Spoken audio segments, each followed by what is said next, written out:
Good morning friends, welcome to my channel Kamakshi 860. ఇప్పుడు time ఉదయం 5 గంటలు. ట్రెక్కింగ్కి బయలుదేరాలని తొందరగా లేచాము. చుట్టూ ఎంతో ప్రశాంతంగా, హాయిగా, అందంగా కూడా ఉంది. Now it is trekking time. నిజం చెప్పాలంటే నా మనసులో ఒక చిన్న సందేహం, నేను ట్రెక్కింగ్ చేయగలనా? కొంచెం భయంగా, కొంచెం సందేహంగా కూడా ఉంది. అప్పుడు మా అబ్బాయి అన్నాడు, అమ్మ ఒకసారి ప్రయత్నించు, నీకు కుదరకపోతే తిరిగి వచ్చేద్దాం. మొదటి అడుగు వేయటానికి ఆ మాట నాకు చాలా ఎంకరేజ్మెంట్ ఇచ్చింది. ఒక ట్రెక్కింగ్ స్టిక్ కొనుక్కున్నాను. ఎక్కేటప్పుడు మోకాలపై ఒత్తిడి తగ్గించడంలో చాలా సహాయపడుతుంది. ఉదయాన్నే చల్లటి గాలి, పక్షుల కిలకిల్లో, చుట్టూ పచ్చని చెట్లు, ప్రకృతి ఎంతో బాగుంది.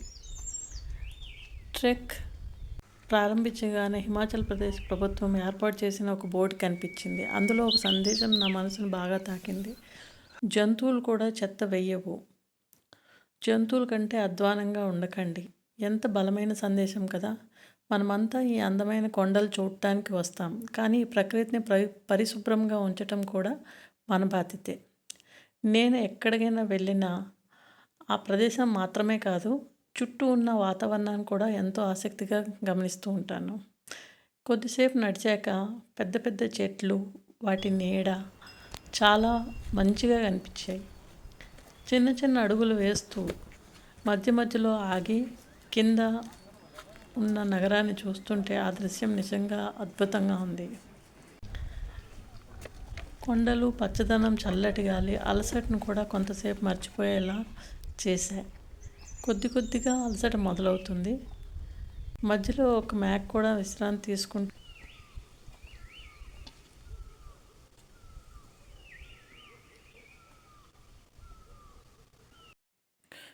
మధ్యలో ఆగి పైనుంచి కింద ఊరును చూస్తుంటే చాలా బాగుంది. చల్లటి గాలి కూడా వేస్తుంది. ఊరు, కొండలు, చెట్లు చాలా సూపర్గా ఉన్నాయి. అలాగే చూస్తూనే ఉంది. ఇంకా మార్నింగ్ కాబట్టి చల్లగా ఉంది. దూరాన పెద్ద పెద్ద చెట్లు ఉన్నాయి, కొండలు కూడా కనిపిస్తున్నాయి, దారి కూడా చాలా రాళ్ళు ఉన్నాయి. మధ్యలో కొంతసేపు ఆగాను. ఇక్కడ అలసట కొంచెం స్టార్ట్ అయ్యింది. జర్నీలో మధ్యలో రెస్ట్ అవసరం, లేకపోతే ఎస్పెషల్లీ ట్రెక్కింగ్లో చాలా అలసిపోతాం. ప్లస్ ఇప్పుడు ఎండ కూడా ఎక్కువ అయింది. దారిలో ఒక చిన్న మ్యాక్ కూడా కనిపించింది. అది కూడా నాలాగే అలసిపోయినట్టుంది. It is also taking rest. ఇప్పటికీ మధ్యాహ్నం 12 గంటలు అవుతుంది. ఎంత దూరం వచ్చానో వెనక్కి తిరిగి చూశాను. చుట్టూ ఇంకా ఎంతోమంది వస్తున్నారు. కానీ ముందుకు చూస్తే అయ్యో దేవుడా, ఇంకా ఇంత దూరం నడవాలా అనిపించింది. ఎంత ఎత్తుకు వెళ్తున్నామో అంత అందమైన దృశ్యాలు కూడా కనిపిస్తున్నాయి. కానీ అదే సమయంలో నడవటం మరింత కష్టంగా మారుతుంది. ఇంకా 4 కిలోమీటర్స్ ఉంది. కానీ అప్పుడు నాకు ఒక విషయం అర్థమైంది. ట్రెక్కింగ్లో వేగంగా నడవటం కంటే నెమ్మదిగా, జాగ్రత్తగా నడవటమే మంచిది. అవసరానికి మించి వేగంగా నడిస్తే బ్యాలెన్స్ తప్పి గాయపడే ప్రమాదం కూడా ఉంది. అందుకే ఎలాంటి తొందర లేకుండా నా వేగంతో నడవాలని నిర్ణయించుకున్నాను.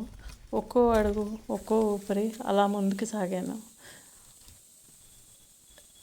ఇప్పటికీ దారి మరింత కష్టంగా మారింది. నా కాళ్ళు బాగా అలసిపోయాయి.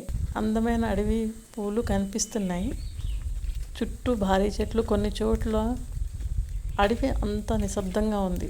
మన అడుగుల శబ్దం మనకే వినిపిస్తుంది. కొంచెం భయంగా కూడా అనిపించింది. మధ్యలో ఆగి వెనక్కి చూస్తున్నాను, ఎంత దూరం వచ్చామా అని. నిజంగా లైఫ్లో కూడా అంతే కదా. మధ్యలో మనం మొత్తం పాతది అన్నీ గుర్తు తెచ్చుకుంటాం. మధ్యలో ఒక చిన్న హోటల్ కనిపించింది. అక్కడ నీళ్ళు, స్నాక్స్ దొరుకుతున్నాయి. అక్కడే ఆగి వేడివేడి మ్యాగీ తిన్నాం. ఆ సమయానికి అది ఎంతో రుచిగా అనిపించింది, చెప్పలేను. ఇక అసలు కష్టమైన దారి మొదలైంది. రాళ్ళ మధ్య చాలా జాగ్రత్తగా నడవాలి. అక్కడ పెద్ద పెద్ద రాళ్ళ మీద మేకలు తిరుగుతుంటే ఆశ్చర్యం వేసింది. ఇవి ఇక్కడికి ఎలాగా ఎక్కాయి అనిపించింది.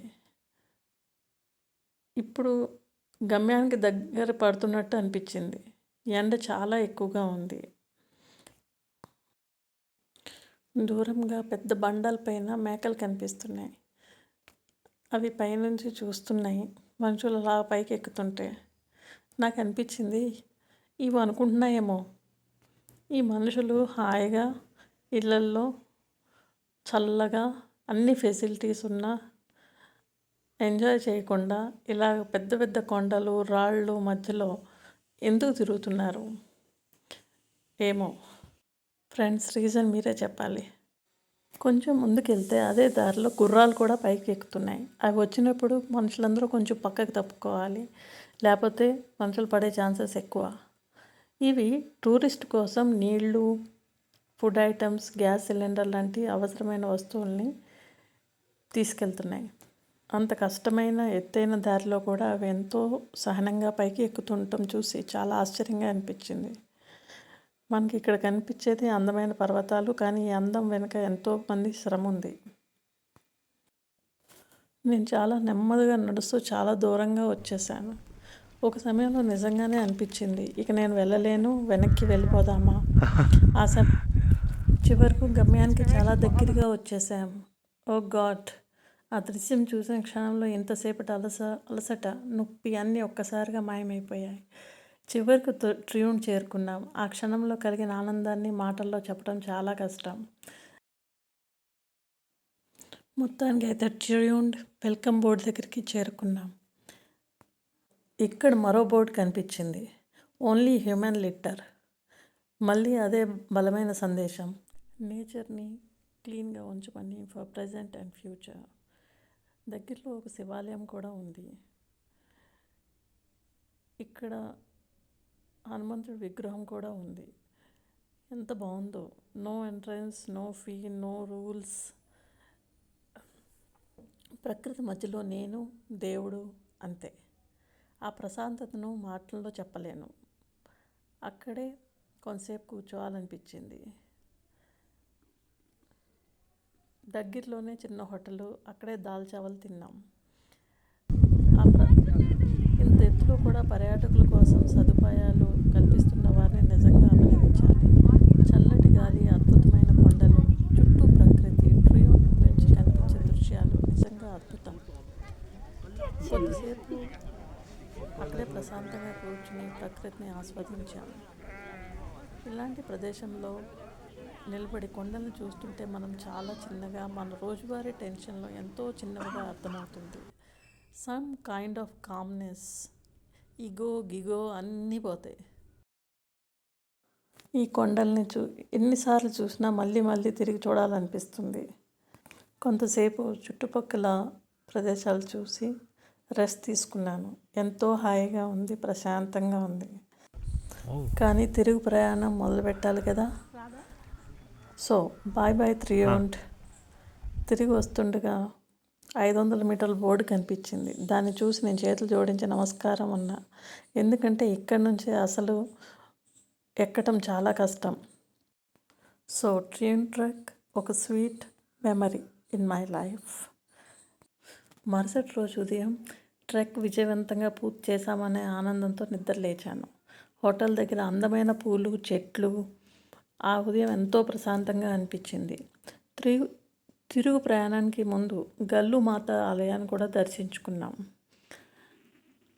అక్కడ మా ప్రయాణం ముగిసింది. వెనక్కి తిరిగి చూసుకుంటే ప్రారంభంలో సందేహం, కొంచెం భయం, మధ్యలో చాలా అలసట, ఒక దశలో వదిలేయాలనిపించింది. ఇవన్నీ ఇప్పుడు ఒక అందమైన జ్ఞాపకంగా మిగిలిపోయాయి. ఈ ట్రెక్ నాకు గొప్ప పాఠం నేర్పింది. వయసు మనల్ని ఆపకూడదు. అవును, నాకు ఇప్పుడు 61 ఇయర్స్. నేను 20 ఇయర్స్ అమ్మాయిలా వేగంగా నడవలేకపోవచ్చు. It's okay. ఎందుకంటే జీవితం ఒక రేస్ కాదు. ఎంతో వేగంగా నడిచామన్నది కాదు, ఎంత ధైర్యంగా ముందుకు సాగామన్నది ముఖ్యం. మన అడుగులు చిన్నవిగా ఉండొచ్చు, కానీ ఆగిపోకుండా ముందుకు సాగాలి. నా ఈ ట్రైన్ ట్రెక్ ప్రయాణంలో నాతో కలిసి వచ్చినందుకు మీ అందరికీ హృదయపూర్వక ధన్యవాదాలు. ఇలాంటి మరిన్ని ఎక్స్పెరిమెంట్స్ కోసం ఛానల్ను లైక్, షేర్ అండ్ సబ్స్క్రైబ్ చేయండి. మళ్ళీ మరో అందమైన వీడియోతో మళ్ళీ కలుద్దాం. అంతవరకు బాయ్ బాయ్, టేక్ కేర్.